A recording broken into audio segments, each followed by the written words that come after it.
19 minutes after 9 o'clock, playing sports is fun. There's great life lessons to be learned for young people, and yet it can be dangerous sometimes, and I think Sabrina's going to help us stay safe. Yeah, and protect your face as well, and your mouth and all the other things that you need on a daily basis. So we have Dr. Tim Silegy, and he is with the, remind me, it's California Association of Oral and Maxillofacial Surgeons. See, that's a little bit of a mouthful. I let you handle that. But we are talking about ways of protecting the face because we are coming up on, what is it, the Mouth Protection Awareness Month. National Facial Protection Month's coming up, and it just happens to coincide with spring sports.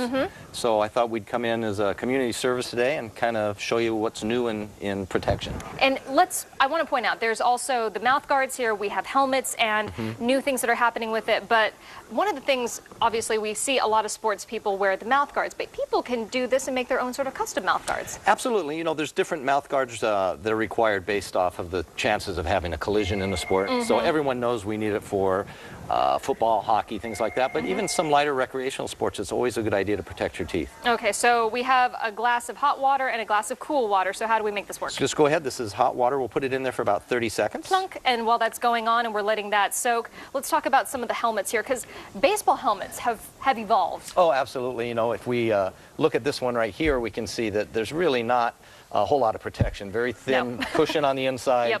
And we give this one to our umpires to wear. So, but when we're talking about protecting our kids, we really like to see something that protects the cheeks and also provides some protection for what we call the T-zone, the eyes, the nose, the mouth, and the jaws. Okay. And also some other protection as well. This one I thought was very interesting as well because it doesn't have the helmet here, but it can still be worn, say, by that a one's baseball. actually for softball players, for pitchers. You know, two major league pitchers were out for the season last year after being hit by line drives. Yeah, so. And we play on the FOX40 softball team, and one of the worst things in the world is for a pitcher is when you get that ball coming right at your face. Well, you know what? Now we're going to have a nice mouth guard for you. All right, so we plunk this in. It was in for 30 seconds, and then this just stays Just cool it off real quick. For 1001, 1002, that long enough? Excellent. Yeah. All right, and then you just bite down? Put it in your mouth gently, and then close down into it very naturally, and then suction on your palate just a little bit. Okay? And form it around the lips. Okay? Yeah, there you go. Now pop it out and put it in the cold. Put it in the cold. That sets it.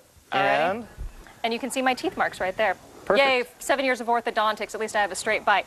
And we need to keep it that way, right? Yes, we do. So talk to me, there's other ways to protect your teeth and your mouth as well. Absolutely. You know, a lot of times people don't realize it, but if you've had wisdom teeth that actually haven't come in or impacted, they can create a weak area in the jaw. And I think we have a graphic of that Yes, maybe we can show.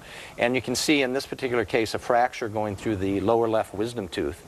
And had that tooth not been there, been removed maybe in the off season, the chances of having that injury are greatly reduced. Wow. So definitely don't, if you have your wisdom teeth still and you've been maybe putting it off because you're scared, just get it out. It just makes life a lot easier. You know what? That's what oral surgeons are trained to do. We give you a little anesthesia.